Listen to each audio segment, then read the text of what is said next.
Well, then you're going to be put on the spot, Jim. Yeah, no kidding. Now you have to tell the story. I mean, it's not. I don't know if this is for, but I'll tell a quick story.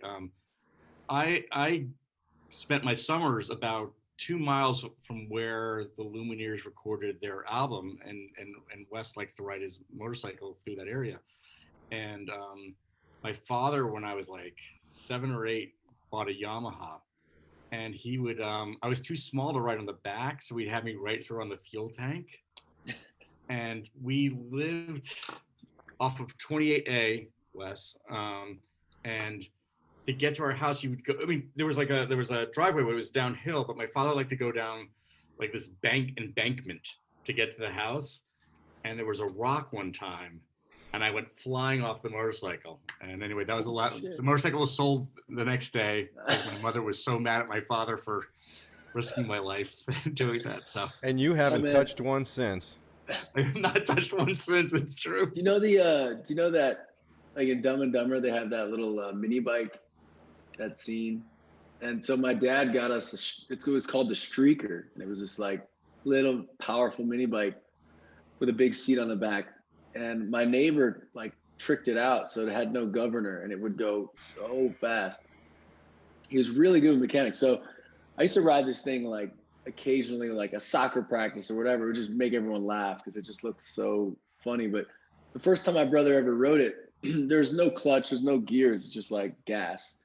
And so he hits the gas and it surprises him and he flies back and he goes harder on the gas and he flies right into a log, goes airborne, and he hits a rock. Luckily he's wearing a big heavy duty helmet, cracks the helmet, and he's fine, but he's like totally freaked out and he's never been on a bike since. But it was like a cartoon where it's just like. I had you talking about the little Yamahas. My first bike when I was 10 was a little Yamaha 80, and we had hooked up this little ramp because that's what we do, right? When we're kids, we do stupid stuff. And I told my brother, I said, I want you to try and get a picture of me. This is back with the old Polaroids, right? Get a picture of me while I'm in the air over this ramp. And so I cut a U-turn, go around the yard. I hit this ramp, and while I'm in the air, spark plug pops out, catches the bike on fire.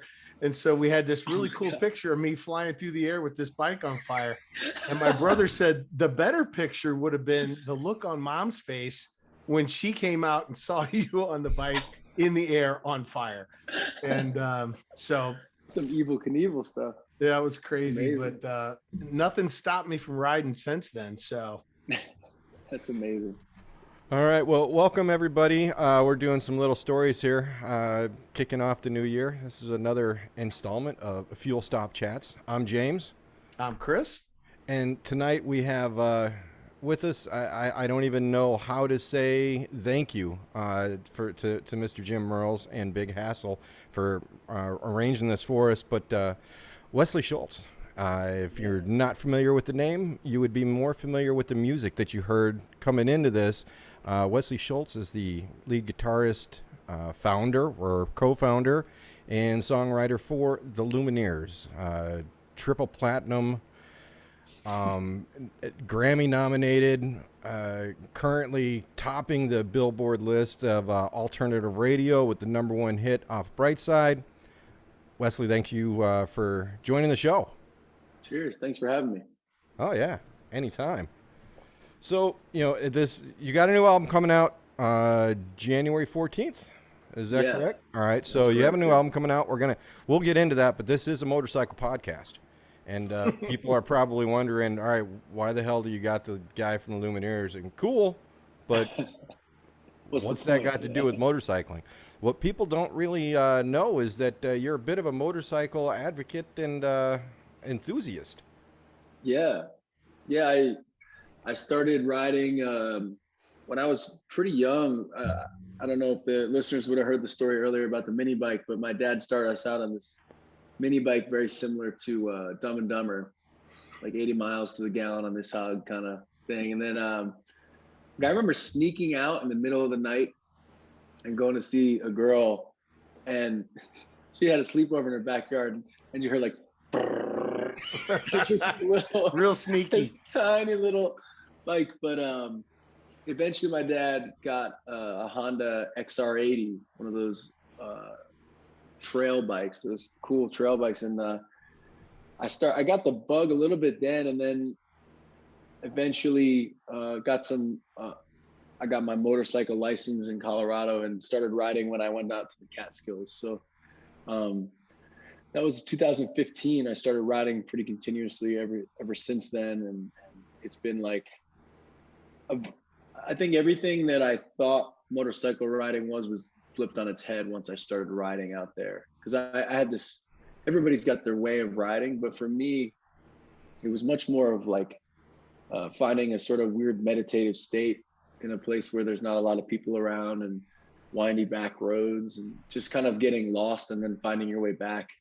That was the beauty of it for me. And that's what you can do out there, at least. And then I brought one out to Colorado, but I ended up shipping it out to the East Coast after that, because you have to fight so much traffic. I'm like, someone's gonna make the mistake, not me here. And I got some people depending on me for these tours, so I don't want to like get whacked off the side of the road and be like, sorry, guy. So you don't have a bike out in Colorado. What do you have back east? What are you riding? I have Triumphs. So I got originally I got a Bonneville T100, and then after that got a Bobber, and then Triumph heard about that stuff, and with the band having some notoriety, they were like, hey, we would love to help you get another bike. We'll build you a bike. And so they made a Scrambler 1200 XC that they hired this amazing artist to put artwork from the first 3 albums onto the bike. So I ride that the most now. But yeah, I would too. Yeah. Yeah, it's interesting because I've never had a bike that's really flashy in any way. And it's the first bike I've had where when I'll be coming back to it and somebody will be like taking a photo of it. Not because it's the band, it's just a beautiful bike. They did such a great job with it. So, and also I think a lot of my friends would ride, but they don't have a bike out there, or they're just whatever. And so me and our producer, Simon Felice, who lives out there full time, we call it our bike gang. So we have whoever's around, they'll just join it for the weekend or whatever. Nice. It's good to have a couple extra bikes. Yeah, there's always a reason to have a couple extra bikes just laying around. Yeah, I see. That's right. Yeah, Chris has got a bigger garage than me. He's got more bikes. It's hard to stop. It's like guitars. It's exactly right. Yeah. And I'm blessed. My wife doesn't force me to limit, she doesn't say, well, we had a conversation about how many pair of shoes she had. So it all worked out, but yeah. No, that's good. When you're out, you prefer riding up in the Catskills area? Yeah. There's just a number of roads where you won't see another car or a stop sign or anything for an hour. It's just like you can ride in many different directions and just do that. So that's where I spend a lot of time. I have ridden a fair amount in Colorado, but most of it now is East Coast. Do you get a lot of inspiration for the music? I mean, I can see a way of what you'd said about the meditation side of it and clearing your head.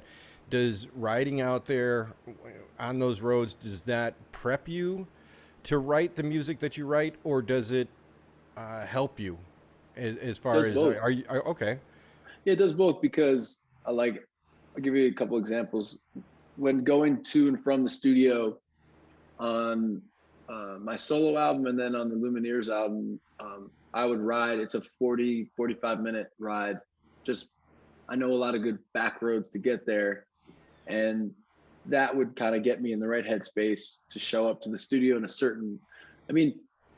the opposite of that would be, sitting in standstill, stop and go traffic with angry drivers around you, and you show up to the studio and you need about an hour to get right. And then maybe you drink a coffee and that makes you more jittery. There's a whole domino effect to that can affect your whole day. And so I would take these back roads and I'd show up just so like an open vessel, you're ready and you're relaxed. And then as far as writing goes on the bike, it really, again, if you can find back roads like this and you're not constant sense of like danger, it's in a flow.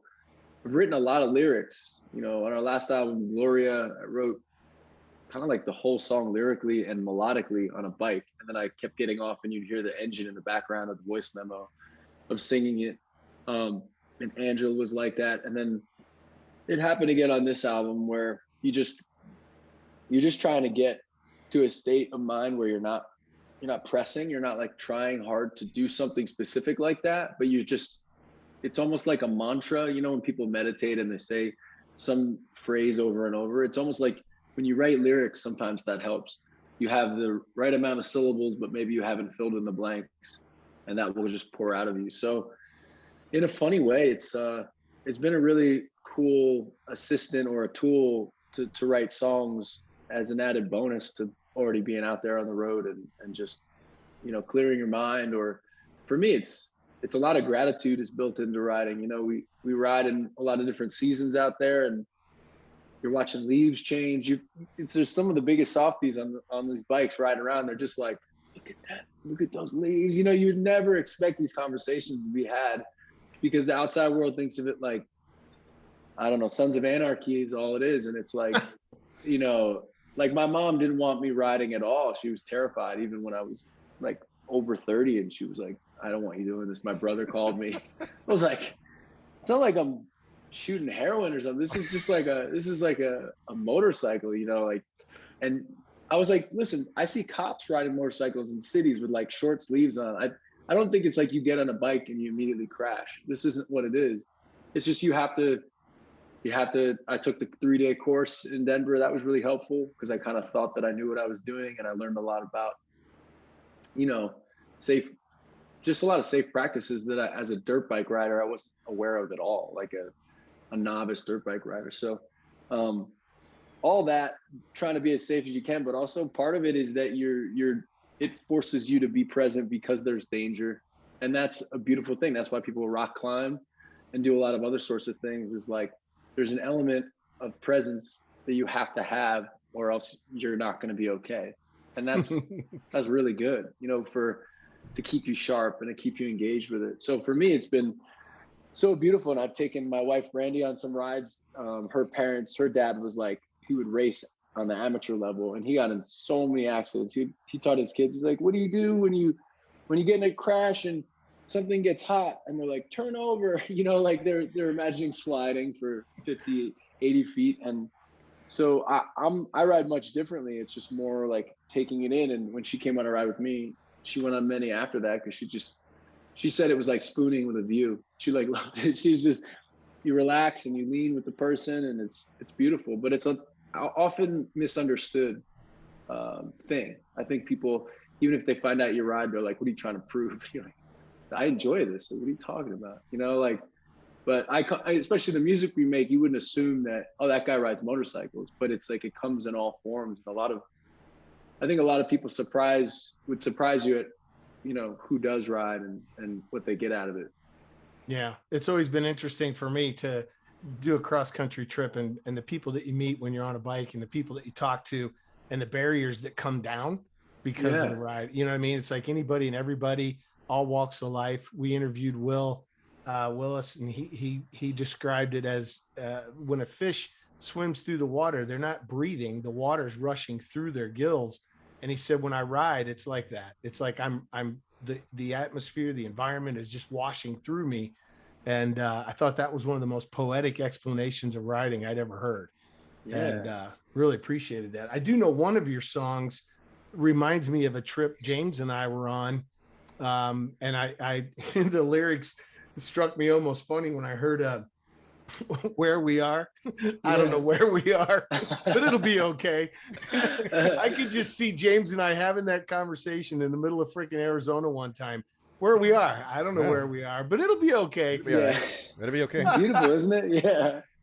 Well, I want to go to something that you had said, that you'd written some of the lyrics on this album, Brightside, again, coming out January 14th, while riding. And I was sort of surprised when you said that, because, I mean, I listened to the first 4 songs on this album. You've got an old Oldsmobile. It's got a broken heater. It has a cracked windshield. You're getting chased by the cops. Next thing you know, you're in Arizona riding in the rain, and getting in a car crash where everybody thinks you're dead. The whole time your significant other sitting in a minivan writing letters to her shitty friends. I think you really need to, ride motorcycles more because it's a lot of cars in here. Just get better vehicles, man, all around. I mean, everything was broken down. Desperate times, man. Desperate times. We had like a really bad, well, really good but bad. It was like my dad drove an Oldsmobile, so I referenced that. But the real story was we had a car named Penny, my wife and I, and it had something like 270,000 miles on it. Cracked windshield. The heater would break often in it, and so kind of referencing those early days of just like, it was as if we were in a Lamborghini, like when you're first in love and in lust, and it's like nothing can touch you. I remember smoking like so many. We don't smoke at all now, but at the time we're like smoking cigarettes and like it's freezing and you could see your breath in the car because it's so cold and it's even early touring days. Now like it's gotten to the point. There's a band, the Black Keys, great band, and Dan Auerbach of the Black Keys brings motorcycles out with him on the road, and when he has a day off, he goes for rides. And I said to my tour manager, is that something I could do? And she's like, you can do anything you want. It's like, it's your operation. I was like, all right, I'm thinking about that. It's a whole new like beast now to be. It's a lot of freedom to be able to see a place that you're not too familiar with and get lost, and then find your way back. Like whenever I see people with the cell phones mounted to their bikes, it's like in the same way that people listening to loud music, like it's not how I ride. Like I want to figure this out. I want to get lost and then get found, because I can really figure my way through an area a lot better once I've done that. So it's a beautiful part of it that you don't really get to do normally in everyday life. When you're commuting, mostly our cars are like get from point A to point B as fast as possible, and this is something else altogether. Yeah. So I have the destination. It's about the ride. Yeah. Exactly. Mm-hmm. So something you had mentioned about, referencing, the old cars and your dad's stuff and some of your childhood stuff. I'm going to cash in and get all of my cool points for being a dad. My daughter and I, Providence.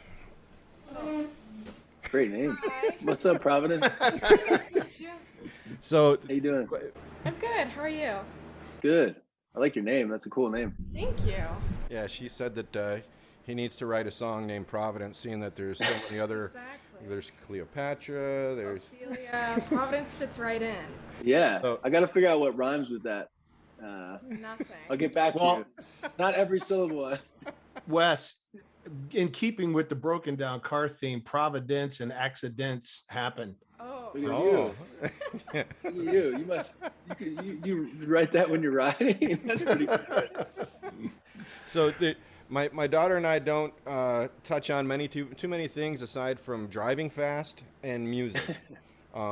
She doesn't agree with all of my music all the time, and the same as with her, but the Lumineers is something that we both agree on, we both enjoy. Yeah. And when I had mentioned that this might take place, she's like, can I ask him a question? I'm like, sure. Yeah, you can ask a question. It is pertaining to music, not motorcycles, so I hope I don't derail your podcast too much. Come up a little closer to this. Oh, I have to close. There okay, you go.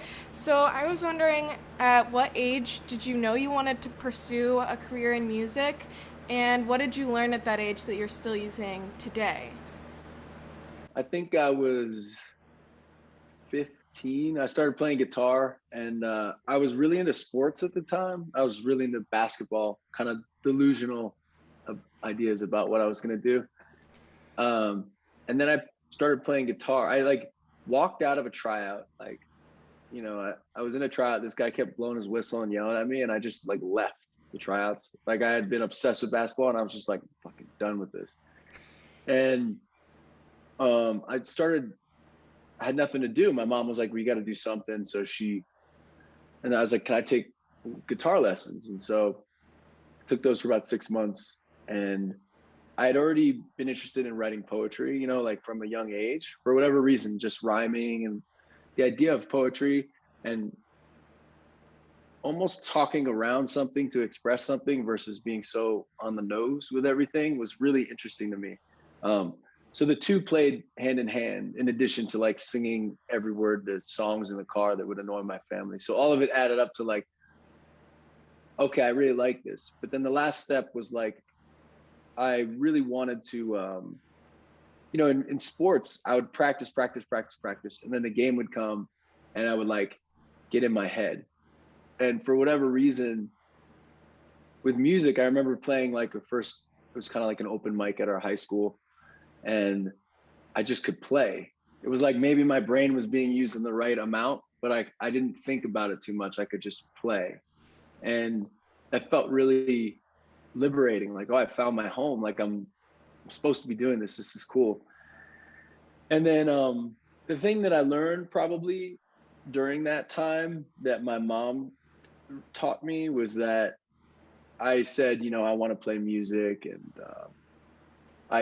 you're like a kid and you're like, this is what I'm doing. And your parents probably, you go to bed and they're like, this kid's nuts, man. Like he sucks at this guitar. Like, and so my mom the next day was like, oh, you want to be a musician? Okay.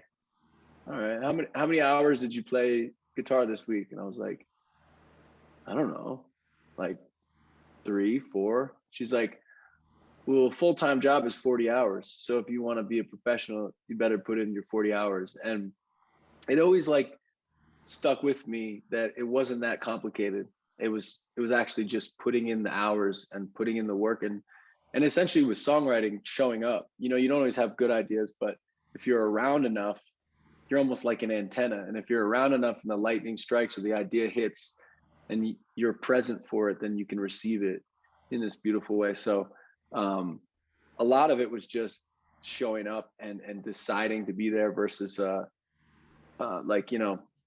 always waiting for the inspiration and then the inspiration never comes or something. So that helped me. I have a question for you though.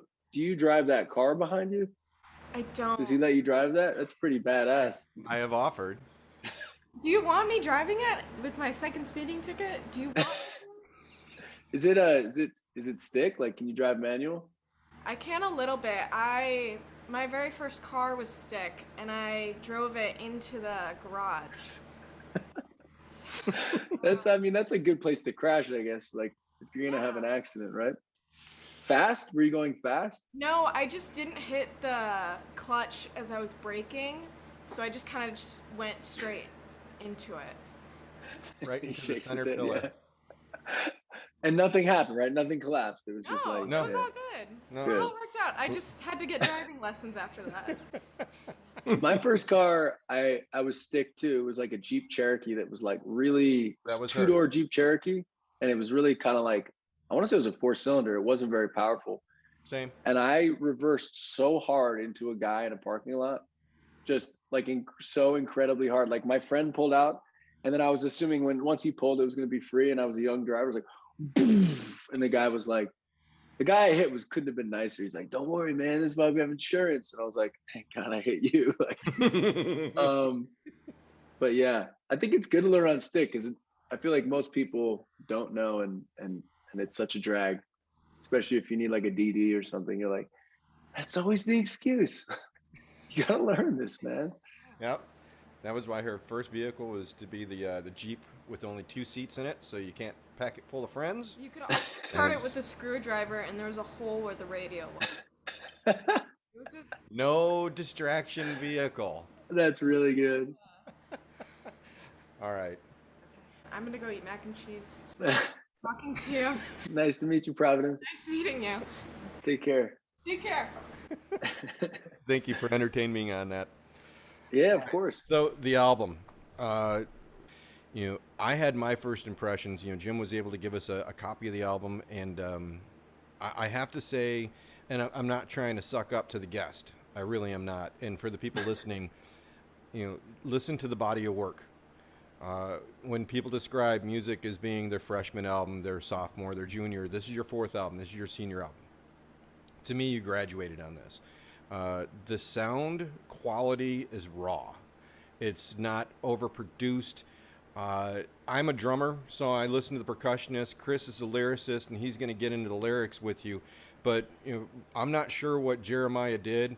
I see bands go into studios where they bring a drum doctor in there with them, and they select between the drums out of a 20 warehouse snares full or of something. drums, and it sounded like this was a hand-me-down kit that Jeremiah got from 1939 from his great-grandfather running a jazz band in the city. But the tonal quality of it, because it was that raw, you could tell he just like threw a towel over a tom-tom and played it. Yeah. It was, to me, it was perfect because, when I play my drums upstairs, that's how it's set up. It's not set up to be so tonally perfect that it takes away from the music. To me, it added to it. The sound of the piano, it sounded like there is paper just sitting on the strings. So when the keys were hit, it had that raspy, just raw sound to it. And I had talked to Chris about it. I felt like there was a huge influence in the music, and I'll let Chris get into that, but I think we both agreed that we were wondering if you were listening to a certain group a lot when you wrote this. And Chris, you go ahead. We both teased each other like this could be a cut off of Sgt. Pepper's. It was, there were a couple songs on there like that. The one thing that I think struck me was, and I think you talked about this a little bit in the bio, as far as the way that you guys went about constructing the music and the separation and the kind of that Bernie Taupin, Elton John kind of thing going on, but I think you touched on it a little bit when you were talking about the motorcycle riding and how liberating it was. It wasn't restrictive. This was a feeling. This was an album that felt like, I'm going to do what I enjoy doing. I'm not going to think about it. I'm at the high school, open mic night. I'm just going to let it flow and not be constrained by either time. I've got to get the album out in 3 days. I'm not going to be constrained and rushed by, a label deal, whatever. It was just, these are the feelings and emotion. And for me, what struck me the most about the album was the emotional vibe from the songs. It was, it reminded me a little bit of the first album from that perspective, in the sense that it was just, you guys were just having a freaking good time putting some music out. And the lyrics, I always pick in, James always teases me about picking up the lyrics, but that's what I resonate with, is the lyrics and the melody.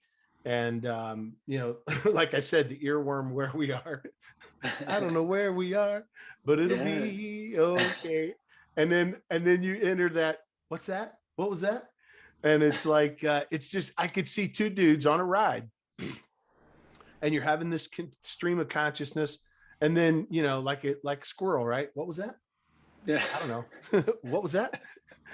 And the way that just pops into the lyrics, it just really, it's on the playlist. It's been listened to several times out on the bike, and it just puts a smile on my face every time I hear that. And that little insert with that, what was that? It's like, it's just like that. And when you're on a motorcycle trip, and you appreciate the scenery, and you appreciate the ride, and you appreciate that diner with that great burger, and those little moments of squirrel, when you allow yourself to see that bird landing or snatching a fish out of the river or whatever, what was that? And that's what it reminded me of. And so anyway, that's, I think, what drew us to the question about the lyrics and the motorcycle riding, and was there some of that influence, or at least freedom, really playing into the music, this album. It was a different vibe, and it was noticeably different. Yeah.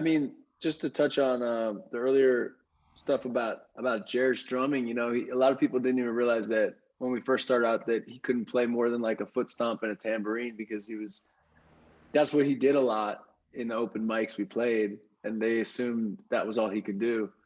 And he really serves the song, every time. And in this case, on this album, he really used a lot more of the drum kit, but he's always, ever since I've known him, he's been that kind of type of drummer. It shows you how humble the approach is. And it's something we both really try to do is serve the song. We always talk about serving the song, like bowing at it, and instead of it serving you, like, let me make me look good as a drummer, make me look good as a singer. I'm going to do this in the song. It's like, no, if that doesn't help the song, then we're not going to do it. And so this is like him really showing more of what he's always been capable of on the drum kit and also on piano. So I love that. But yeah, as far as the lyrics go, I think a lot of times we would write, I'd be writing the lyrics most of the time, maybe if it was a pie chart, it's like 90-something% of the time I'm writing lyrics, because I'm just so, that's my passion, is like melody and lyrics. They call it top lining, when someone gives you a song and then you just, they give you the chord progression and then you top line over it, meaning you come up with melody and lyrics over that. I could do that for free. I would do that for free. I just love that. And then Jared can churn out a ton of chord progressions and sometimes melodies and sometimes lyrics, but a lot of it is just, all these interesting progressions, on a guitar, on a piano. So it's kind of how we work. And in this case, I think we were a lot more unrestrained, or there was no critic sitting there going in our heads going like, that's stupid, don't do that. It was a lot more of curious and open and childlike. I think that's what, when people are around, when you're riding a motorcycle, you become a kid in a way on that ride, because there's nothing else to really take your attention. It's like you're locked in, and all of a sudden you can take in something that when you're driving a car, you might have a lot of other things distracting you. When we were doing this album, I really called back to, I made a solo record I mentioned a little bit before. It was called Vignettes, and it was all cover songs. It was like a love letter to my favorite artists and songs, some of them growing up. And in that process, as opposed to what I would do typically with the Lumineers and Jared and I, where we would overly plan everything, it'd be like, we'd show up to the studio with the Lumineers project, and we'd have a whole Pro Tools session filled to the brim with, here's piano, drums, bass, synth, vocals, here's the key, here's where we do this, everything was mapped out. And this album was like, let's get lost a little bit. Let's start out, we're heading north, instead of being like, well, we take this street and this street and this street. And it created a sense of curiosity just by its own nature, So the way we did it was, we literally just showed up with a phone that had voice memos on it, like the one I had one of me singing Gloria from the last record, and I'm taking a pee while taking a break off the bike, and it's like you can hear the stream of pee hitting the ground, and I'm like, Gloria. That was like, this whole record was like that, where it's just like a bunch of voice memos that we showed up. So it's like you have just enough to give you a clue as to where the song's headed, and it's like general vibe, and then the rest is up to you in that moment. And so you're on this strange, you're kind of lost, you're trying to find your way back home. Home would be the song kind of feeling done, or in its structure done. And it was so much more of an enjoyable thing, than any other recording experience I've had, because it encouraged spontaneity, it encouraged curiosity, it encouraged using the skills you didn't know you had, and to draw it to riding motorcycles. There's so many windy back roads and so many side roads that, like, it brings something out in you that when you have that little Google Maps running, you just kind of turn that part of your brain off. And that's sort of, funny enough, what we did before. We would have the Google Maps, we'd have like the whole Pro Tools session, and we'd say, I remember in our first album, we said, oh, hey, this is the part where it goes 2 BPMs faster, and we create this ramp. This is the key. This is where this comes in. Everything was just like, we're just executing as opposed to reacting. So I think it brought out something in us that we really liked about ourselves, you know. And I have a lot of people ask me about, because a lot of my friends like just don't ride. It's just not something that they do, and but they're really curious about it. And I'll say, well, you know what, for me, one of the biggest satisfying things is when you feel like you're, you know, where your shoulders go is where the bike's going to go. You know, it's kind of like this, you can't fake that. So if you panic and you start looking at that curve in the road that you don't want to go off of, you're going to go right off of it. And so it's having the faith and looking at that turn as you're turning that I think is like a lesson for everybody. It's like, you can't, if you focus on the problem, you're going to run right into it. You know what I mean? So for me, it's like explaining that to people, it humanizes it for them. They're like, oh, it's not that you'll never make a mistake, but it forces you to really be in touch with when you're panicking or when you're tensing up, and you have to relax and you have to have faith that you're going to make that turn without looking at every little detail on the road, wondering if you're going to run over some gravel or something else. You know, you have to just kind of stay with it. And in the same way, you know, I've been in rooms with writers, songwriters, where the minute anything goes a little awry, they're really worried about the song being bad. And you kind of have to like delusionally carry on as if it's the greatest song you've ever written. And then you make a decision later, but you can't like just panic and just like hit the eject button like right after something goes wrong, because it might turn out to be, you know, where we are originally, that hook was just an outro, and then there's another part of the song that didn't even make the song that was like the original chorus, and we did all that in the studio. We all like mishmashed it, and it finally found its form. But it was hard. It was like a little bit of toil about, is this even a good song? But you have to pretend like it is until it is sometimes. It is. Well, we got. Hey man, I just had this crazy thing I said about providence and accidents. And when you look up the word providence, the definition is the protective care of God. And so with providence, there are no accidents. So Exactly. I've got to figure out how to work with providence, there are no accidents into a song. Like it's just now it's stuck. Anyway, Hang on your bike, Chris. Yeah. Let me know so how. Jim, how did one thing we didn't get into earlier was, how did you guys meet, Jim? How did you guys? Oh man, it's I was working with them before they were signed. I had worked Hotel with, Cafe. Yeah, I was working with you before Hotel Cafe, but we hadn't met. Right. That's when we first met. But their previous management had gotten in touch with me, and I'd worked on a project with them before, and they played me the album, and there was that Ho Hey video from like that house party, which was incredible, to the point where I actually forwarded it to Booker at Saturday Night Live. Like, they didn't have a record deal. And I was like, hey, check this out. I mean, I was so enthusiastic about it. And then you didn't have a record deal. But I was like, this is going to happen. It might sell 100,000 records. I mean, this is going to be big stuff. And Yeah. And then they got signed. Yeah, I think were you signed to Dual Tone when you played Hotel Cafe? I don't know if we had gotten a record deal then. I doubt it. It took a while. Close to, I think. Yeah. Close to. We basically went through the strange gambit of like dancing with all these different labels, because I remember that house show video of my brother. It was around Christmas time in 2000. It must have been 2011. And he said like, no, maybe it was I don't know, but he said, did you see that video? It's got like 4,000 views. And I'm like, no way. Like, you're fucking with me. There's no way that was 4,000 views. And then I went on, I was like, holy shit, it's got 4,000 views.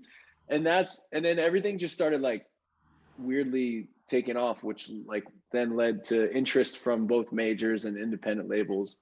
And then it was a really strange decision-making process, because you're like trying to weigh out, here's these majors that have done amazing things for bands, but I also hear horror stories. And then there's an actual deal that you have to analyze. And then here's these indies that some of them you've heard of, some of you haven't. So it was like, I think it was like our lawyer was like first to sign on. and then we had management, and then you, and then I think a label came after. Yeah, and when did you have an agent then? Was Joe came sometime or like around when you were hired, I believe. He came to see us at the Hotel Utah. Yeah, in San Francisco. Yep. If you guys have never been there, there's like an actual ship in the bar that you play. I personally have played there 3 times. Yeah, it's cool. Yeah, it's really cool. The balcony that was 32 years ago, and it's still around. The balcony is like the deck of the ship. There's a balcony that people watch you, and then below is like the ship's hovering like behind you and above you a little bit. It's really cool venue. The first day I worked with you guys were playing a show. I believe it was outside of Chicago. It wasn't Chicago proper. It was like maybe it was in Evanston or something like the that. Space or something like that. And I invited press out to it, and I was like, I said to the manager, like, look, I love it. I'm on this. They're playing tonight. I'll invite people out. No one's going to show up. And a whole bunch of press people said yes. And it was crazy. Like, and that never happens. And just to finish my involvement, the first day we ever met, which was at the Hotel Cafe, I invited 3 television bookers, and I had 3 TV offers that day, and they didn't have a release date or anything. I mean, this thing was so immediate. It was really exciting. You know what I mean? It's like, I wasn't getting paid or anything. I was just sort of like, I know this is gonna work. And like, like it's like what Joe Namath said. He's like, I was right on time. It's like there was a table that was set for this to happen, and there was some really good bands that there was like the Avett Brothers, Mumford and Sons, and Edward Sharpe and the Magnetic Zeros all come to mind when it was like who was coming just around that time and before that sort of primed everybody for a band like this to be accepted, and those they almost like broke down the doors for us to we seemingly like waltzed right through. Like, I was the publicist for 2 of those. Yep. It's wild, man. Yeah, Mumford and Sons and Edward Sharpe. And that's when I met Jim. Was through Mumford and Sons for the really crazy. I just remember you. Yeah. Were you working with us during the South by Southwest run we did? Yeah. So Jim's like, and I'm probably responsible for you having to play 1,000 shows. Yeah, we played like 12 shows in 3 days, but and I was so sick, I lost my voice halfway through. But it was funny because like this is the lesson for everybody, who's a musician. It's like you never know who's watching, because we played the first 11 gigs and no one came, as far as press. So nothing was really written about it. And then the last gig, the 12th gig at that church, that's when everybody showed up. I mean, we didn't know that at the time, but it's like you never know who's watching. You have to be doing your best work at all times as much as you can. And it was just funny because we were the most haggard, we were the most run down, beat down band, and that was when they showed up, which is not at all how you draw it up. But I remember Greg Cott in particular from the Chicago Tribune being at that show and really being impressed. Yeah, it was cool, man. But me and Jim have a lot of great conversations because he's worked with like so many legends. It's insane, from Tom Petty, to Nirvana, to like, I don't know, countless people, like household names all over the place. And so it's fun to ask him questions about sometimes like his experiences or how it works, because you're as one band, you don't really have much of a thing to pull from. It's just your own experience. And it's a crazy world, the press world. So Jim is just always like, can't control that much of it. Just like roll with it. And I'm like, I can try to do that. And I will say this, Wes is the only person you can show negative reviews to. Because I think it's because his father was a psychiatrist. He can actually analyze the reviewer. Well, it's mostly that they're just, that guy's mad at his mom because thanks, Dad, for all the psychotherapy growing up. Appreciate it. Hey man, I gotta see, I was looking at your you were talking about play dates and play locations, and you're starting your tour, my favorite city in Europe. I mean, dude, you have to get on a bike and take that in. Yeah. I mean, you're gonna be in Prague. You know anybody? Any direction you go from there is just gonna be stunning. It's February. February in Prague is not motorcycle weather. Dude, man up. You got to do it while you're there. Or I got to get one of those, like, those full-on suits those guys wear, where they're just plug like, it in. Yeah. Plug it in. Hey, we've done it. Yeah, we've done it. We've done it. Yeah, so let's talk about the tour. You're kicking off February 1st, Prague, hitting a bunch of dates throughout Europe. We have a lot of listeners, pretty large motorcycle community out in Europe. So Lumineers coming to you soon. Get the new album. Go see the show. But you're coming to the States. I just see one date. And, of course, that's perfect because it's in Tampa, where I live. So perfect. I'm definitely going to that, and I believe that's on March 20th. Now, are you going to be putting more dates out for the U.S. tour, or I sure Tampa? hope so. That's it. That's a short run. Yeah. Dude, That's Tampa, COVID. there's You really other don't need to places. do much more. Tampa can't be all there is. Yeah. Yeah. Well, it is, because you got the Super Bowl championship, you've got the Stanley Cup champions. It's just everything's in Tampa. That's right. That is pretty wild. Yeah, we'll be. I think they get announced right around the album release. But yeah, Tampa is sort of the weird center of the universe right now, in the sports world in the United States. It's sports crazy. and COVID. We donated it. I mean, Pittsburgh, everybody kind of needed a change of scenery. So, well, I'm friends with some hockey players, and I almost went down to play their, like, this some backyard show for right after they won, but they asked me the day before, and I was like, I can't do this. So he's like, yo, just come and sing some tunes in the backyard for the team. And I'm like, I literally can't do this, but I would love to. So I'm not going to say names, but it sounds like something Hedman would do. I won't reveal my sources. So when do the play dates in the States, when do you think they'll be released? Is it January 14th around the album drop? I think that's somewhere around then. It's gonna be A little afterwards. Yeah. Yeah, it'll be, we'll be on the road, COVID willing, for probably like 2 years. So, and if things go well, you go on the road longer. So if you see us for like 3 years, it's been a good run. But like, it's been so long that there's so many places. We're lucky enough that we can play around the world. Like right now, Australia is off limits, and Germany is really hard to get into right now, and Japan and South Africa. But these are all places that we played and we'll go back to if it's allowed. So the tour has a way of ballooning out if it's safe to do so.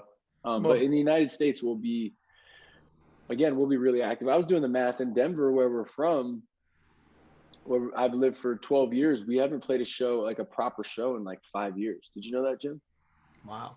Crazy. Isn't that crazy? We played all these that venue smaller shows. Yeah, the Mission Ballroom. Wow. But I'm not talking about like a regular, like where you, like a bigger sized venue, which that's big, but I just mean we were about to play Coors Field, where the Rockies play, and it was going to be our first, actual stadium show, which is a crazy thing to say. So all that, I'm really hoping we can get back to it soon enough. It's just, I've gotten good at compartmentalizing my life, because if you look too far ahead, you start to stay out of this present moment. So I'm just hoping, we can play a ton, because we've been off the road for 2 years. We're ready to get back to it. Yeah, Jim, there's a sweet spot in that curve. It's not too far ahead and it's not too close to the bike, right? That's life. There's a sweet spot. Yeah. And if Jim has anything to do with it, I would imagine 12, 13 hours a day, 14, 15 different places in one city. That's how it's going to be. I want to find you guys close by, and well, it doesn't have to be close by. I'm sorry, are you in Pittsburgh, Chris? I'm south. I'm in between Pittsburgh and DC, so I'm near Gettysburg, Pennsylvania. I'm sure there'll be something. We're not playing, I don't think, in Gettysburg, but we'll be very near you on both of those references. Pittsburgh and DC. I've looked at the calendar, so. Well, if you want a battlefield tour of Gettysburg and you want to bike ride it, I'm your guy. Whoa. He actually has his own touring company that he does that. Really? That would be incredible. I read a lot of like historical nonfiction. And so I read but there's this book, I'm sure you read it, called Killer Angels. Fallen Angels. Oh yeah, Killer Angels. Yeah. Well, Killer Angels is what the '95 the movie was based off of. Really? So I'll take you to the railroad cut. I'll take you to where Chamberlain with the 20th Maine came off the hill, and that's what I do. So guided motorcycle tours around Gettysburg. That's right. And I'd be happy to show you guys around. I got an extra bike. I'm sure we can work something out. Jim, That'd be amazing. right on the front. Yeah. Just don't fall off, Jim. On the gas tank. You can ride on the front. Yeah. Run on the front. Our good, Don't go down a hill. Our drum tech, his name's why am I drawing a blank on his name? I always call him D Money. Derek Brown. Derek rides motorcycles too. So if he's out, I'll try to get him involved too. I think we're the lone riders on tour right now. But you guys welcome anytime. Jim's got my email, and yeah, I don't have the tour dates. Wes probably has them, but I don't have them because I don't book the tours. Well, if you guys get close and you want a day out on the bike somewhere around here, let me know. That'd be amazing. And we'd love to have you guys out to a show. Yeah, definitely. Yeah, I'm planning on seeing you guys at Tampa. Jim, we can talk on that. Yeah, we can easy. I'm trying to talk Tammy into Prague. It's like her birthday's the 3rd, so I mean, it's like, let's go. And we played there at least once before, and the crowd was like unbelievable. It was like being in South America, where it's just like the floor is shaking. So it's a good place to see a band. That goes with your music. One of the things that I've always enjoyed about the Lumineers music is I call it like an anthem music. Coldplay, they nail it. They get that call and response from the crowd. And a lot of your music and a lot of the performances that I've seen of you guys, you have that call and response from the crowd where your crowd is interacting with you and they feel like they're a part of the show, and it's contagious throughout the entire audience. And that's what makes it so exciting. Yeah. I want to do a live album when we have enough like albums to pull from.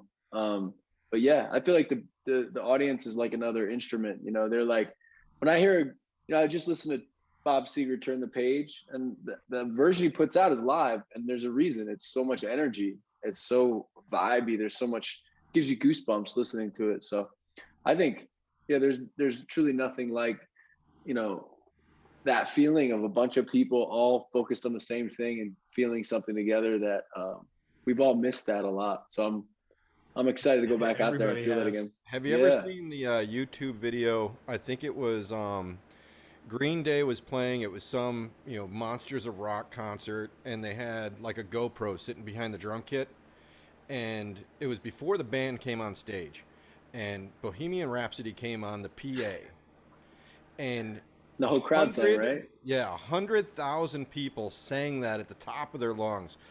It brings tears to my eyes every time I see it, just because there's so much emotion, in that song, but to see a crowd that size sing all together in unity, it's incredible. Well, same with I Won't Back Down at the Florida Gators game, where they all sing Tom Petty.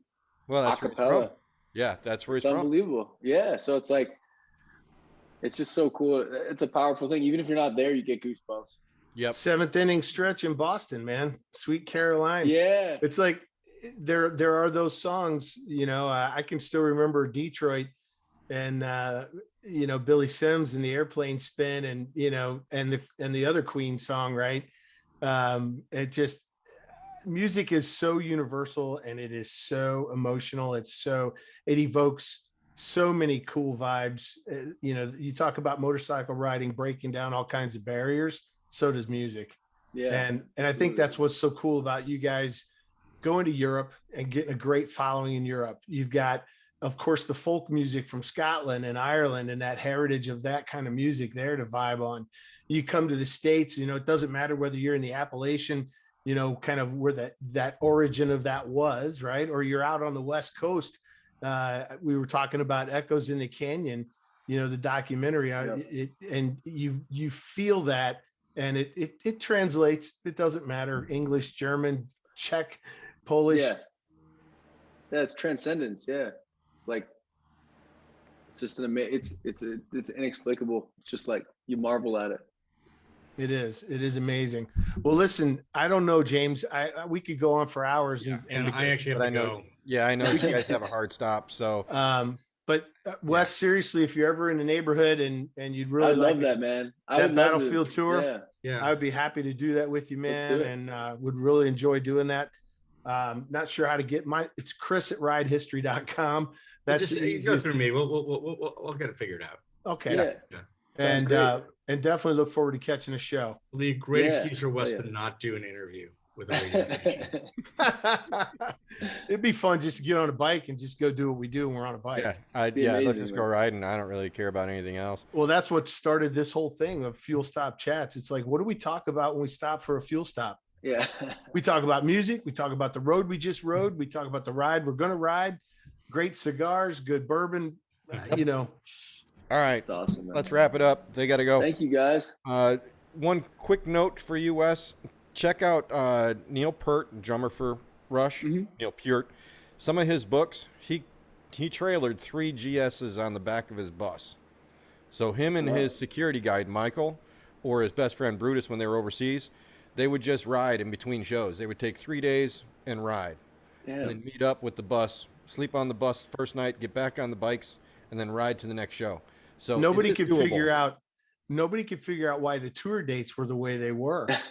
It's how long does it take me to ride a motorcycle from this place to this place? Okay, that's when the tour date. Legend. That's awesome. Right. For everybody listening, again, Lumineers, Brightside out January 14th. Tour starts in Prague February 1st. Coming to Tampa March 20th. Just a phenomenal album. I wish we had time. I'd tell you to pick up that guitar in the back and play us a little ditty, but maybe next time. Yeah, sounds great, guys. Thanks you guys so much. Really appreciate it. Yeah, appreciate you Chris, guys. Wes, Jim, Ryder out. Ryder out. Ryder out.